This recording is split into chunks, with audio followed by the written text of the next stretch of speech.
श्री राम जी की माया से प्रेरित होकर सबके हृदयों में सभी युगों के धर्म नित्य होते रहते हैं। शुद्ध सत्वगुण, समता, विज्ञान और मन का प्रसन्न होना, इसे सत्ययुग का प्रभाव जाने। एक सत्वगुण अधिक हो, कुछ रजोगुण हो, कर्मों में प्रीति हो, सब प्रकार से सुख हो, यह त्रेता का धर्म है।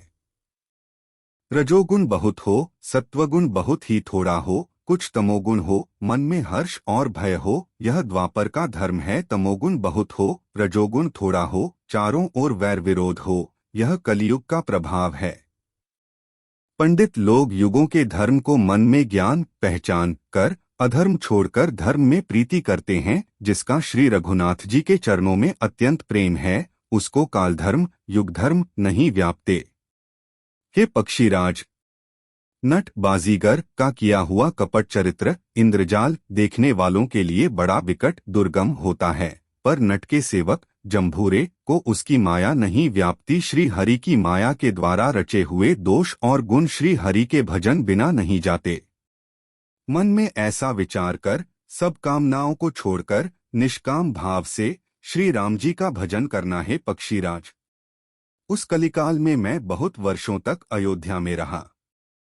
एक बार वहां अकाल पड़ा, तब मैं विपत्ति का मारा विदेश चला गया। हे सर्पों के शत्रु गरुड़ जी, सुनिए, मैं दीन, मलिन, उदास, दरिद्र और दुहखी होकर उज्जैन गया। कुछ काल बीतने पर कुछ संपत्ति पाकर फिर मैं वहीं भगवान शंकर की आराधना करने लगा। एक ब्राह्मण वेद विधि से सदा शिवजी की पूजा करते, उन्हें दूसरा कोई काम न था। वे परम साधु और परमार्थ के ज्ञाता थे। वे शंभु के उपासक थे, पर श्री हरि की निंदा करने वाले न थे। मैं कपटपूर्वक उनकी सेवा करता। ब्राह्मण बड़े ही दयालु और नीति के घर थे। हे स्वामी, बाहर से नम्र देखकर ब्राह्मण मुझे पुत्र की भांति मानकर पढ़ाते थे। उन ब्राह्मण श्रेष्ठ ने मुझको शिवजी का मंत्र दिया और अनेकों प्रकार के शुभ उपदेश किए। मैं शिवजी के मंदिर में जाकर मंत्र जपता।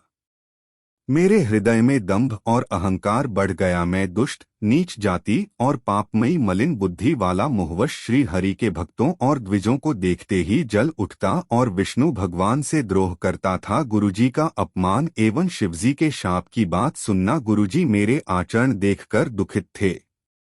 वे मुझे नित्य ही भली भांति समझाते, पर मैं कुछ भी नहीं समझता। उल्टे मुझे अत्यंत क्रोध उत्पन्न होता।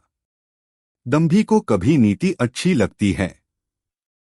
एक बार गुरुजी ने मुझे बुला लिया और बहुत प्रकार से परमार्थ नीति की शिक्षा दी कि हे पुत्र, शिवजी की सेवा का फल यही है कि श्री राम जी के चरणों में प्रगाढ़ भक्ति हो हेता।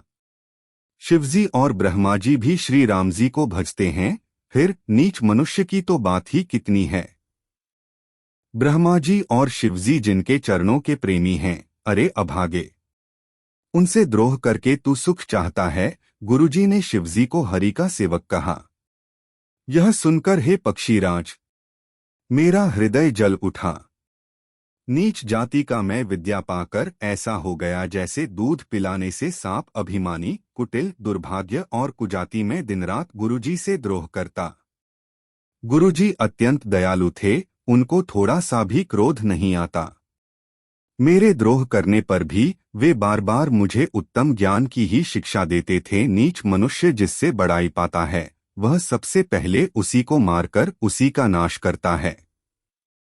हे भाई, सुनिए, आग से उत्पन्न हुआ धुआं मेघ की पदवी पाकर उसी अग्नि को बुझा देता है। धूल रास्ते में निरादर से पड़ी रहती है और सदा सब राह चलने वालों की लातों की मार सहती है, पर जब पवन उसे उड़ाता, ऊंचा उठाता है, तो सबसे पहले वह उसी पवन को भर देती है और फिर राजाओं के नेत्रों और किरीटों, मुकुटों पर पड़ती है। हे पक्षीराज गरुड़ जी, सुनिए, ऐसी बात समझकर बुद्धिमान लोग अधम, नीच का संग नहीं करते।